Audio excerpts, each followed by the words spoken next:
Oh, halo semuanya. Ada pepatah yang mengatakan bahwa tak kenal maka tak sayang. Jadi, perkenalkan, nama saya Alifia Rahmadani Hamid dari lulusan SMP Mutiara Bangsa School 1 tahun ajaran 2023-2024.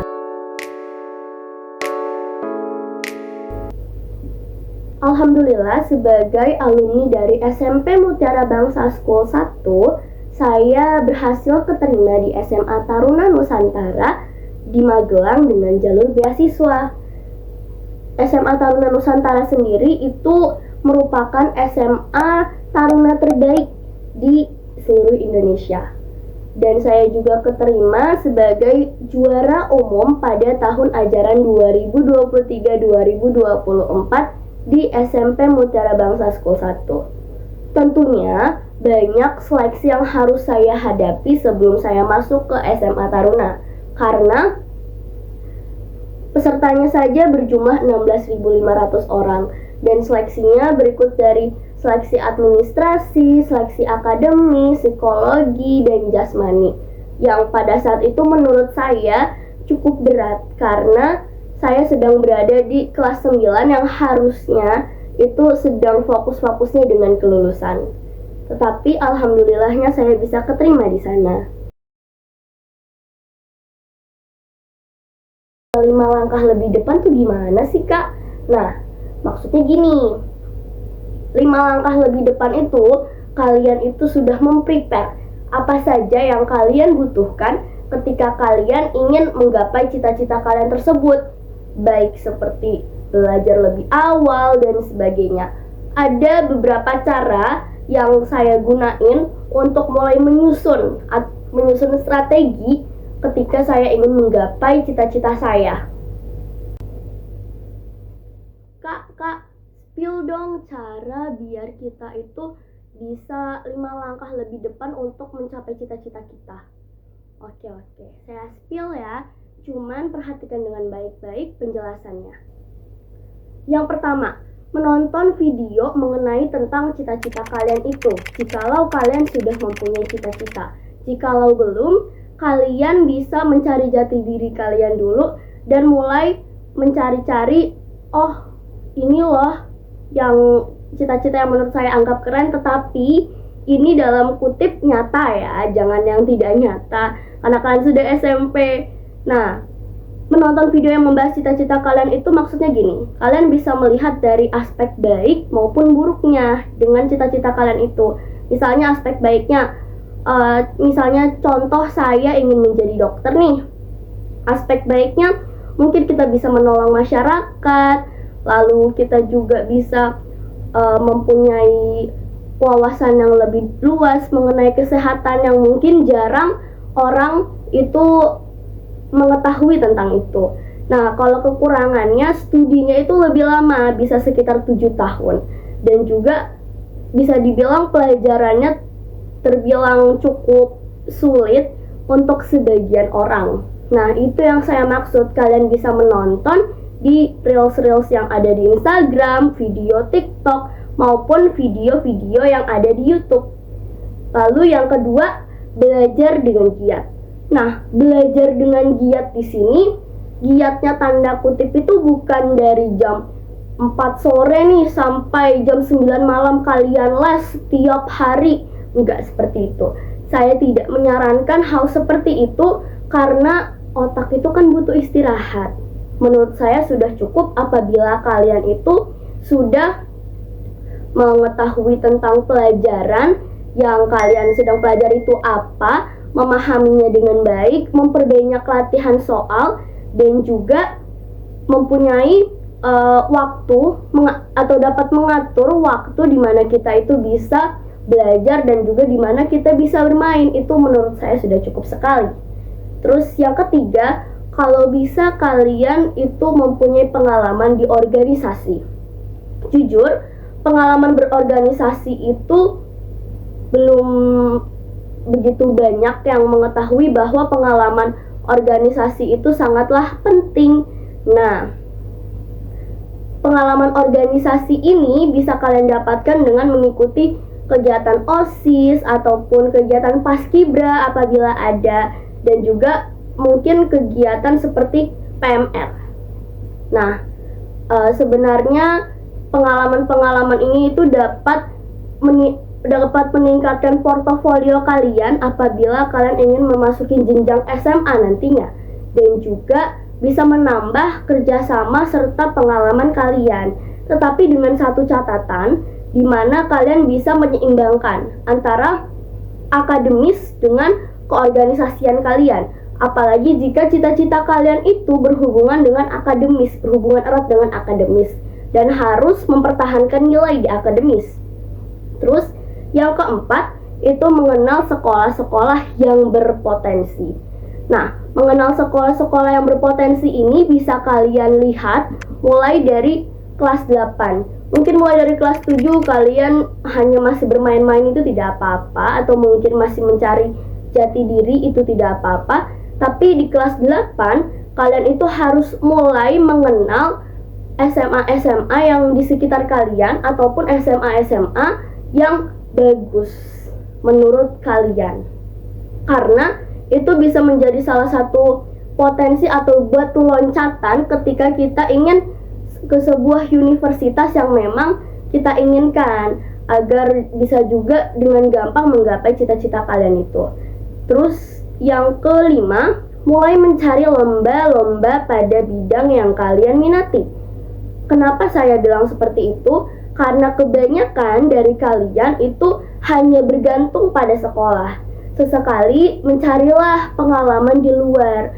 Jangan sekedar sekolah, les pulang, sekolah, les pulang. Saya tidak menyalahkan hal itu, mungkin karena sebagian orang pasti sudah merasa capek ketika les.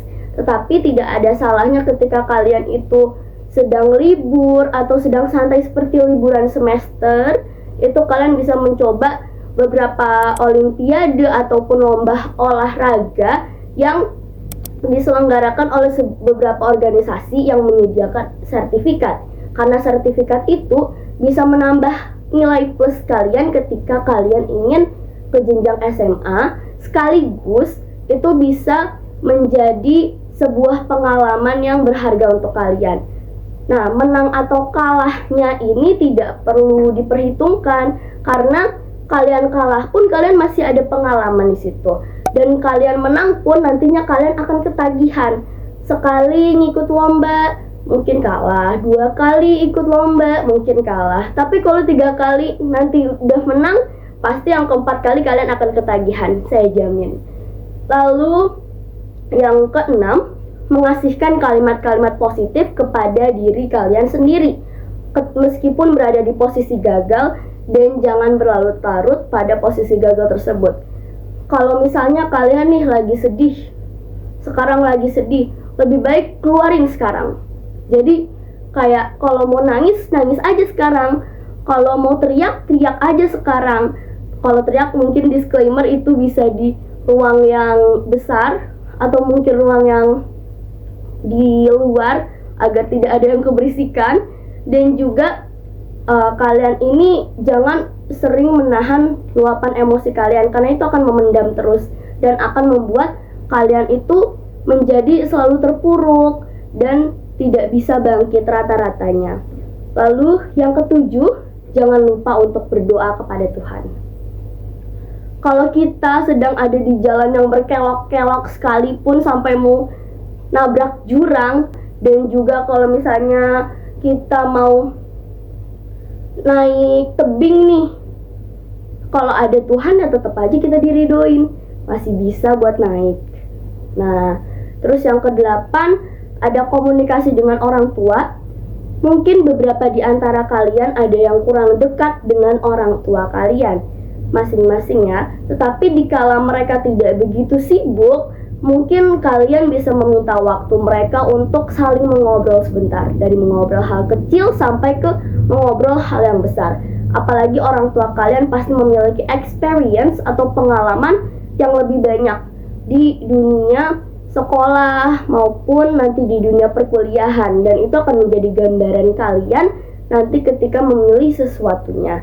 Mungkin kalian sekarang masih kecil dan belum ada gambaran tentang hal itu, Tetapi tidak ada salahnya kalau kalian mulai memupuk kebiasaan untuk bercerita dengan orang tua, karena itulah yang akan membuka wawasan kalian. Tips yang saya bagikan ini itu saya dapatkan dari pengalaman yang saya alami. Nah, tips pada nomor 8, pada poin 8 itu komunikasi dengan orang tua. Nah, saya ini mengatakan seperti ini atau menyarankan untuk berkomunikasi dengan orang tua karena sejatinya sebelum saya masuk SMA Taruna Nusantara, saya sendiri tidak tahu apa sih itu SMA Taruna Nusantara karena keberadaannya juga di Magelang dan saya tidak ada kepemikiran untuk ke sana. Nah, maka dari itu saya berbicara dengan orang tua saya mengenai bagaimana ya selanjutnya saya lanjut di sekolah mana. Nah, disitulah orang tua saya baru mengenalkan, oh kamu ke sekolah ini aja, pasti iniannya bagus kok, gitu. Nah, saya sarankan untuk berbicara dengan orang tua karena pasti orang tua kalian itu sudah mempunyai rencana tentang kalian. Nah, adanya masalah dari gangguan tes di seleksi saya pada saat itu membuat saya percaya dengan poin nomor 7, di mana berdoa kepada Tuhan. Nah, ketika kalian itu memang sudah mempunyai rezeki atau takdir pada suatu hal, pasti kalian akan mendapatkan takdir tersebut atau istilahnya mendapatkan hak tersebut lah. Cuman di balik hak pasti ada yang namanya kewajiban, dimana kewajiban ini harus banget kalian penuhi secara semaksimal-maksimalnya. Misalnya, berbagi pengalaman sedikit, dimana karena SMA Taruna Nusantara itu baru saya kenali pada saat kelas 9, saya pada saat itu sedikit merasa kelabakan atau alias sedikit merasa bingung karena Taruna sendiri itu memiliki 3 aspek, yaitu harus ada di akademis, psikologi, dan jasmani seperti yang saya bilang di awal seleksinya. Nah, sedangkan saya sendiri itu merupakan orang yang akademis sekali, jadi saya itu jarang untuk berolahraga.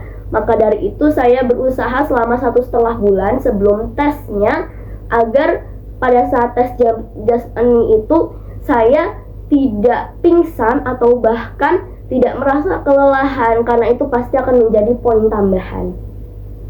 Baiklah, karena setiap adanya pertemuan pasti itu ada namanya perpisahan, maka dari itu saya selesaikan di sini. Terima kasih semuanya yang telah mendengarkan saya. Apabila ada yang ingin mengecat saya ataupun yang ingin berkenalan dengan saya, akan saya share akun Instagram saya pada laman di bawah ini. Terima kasih semuanya.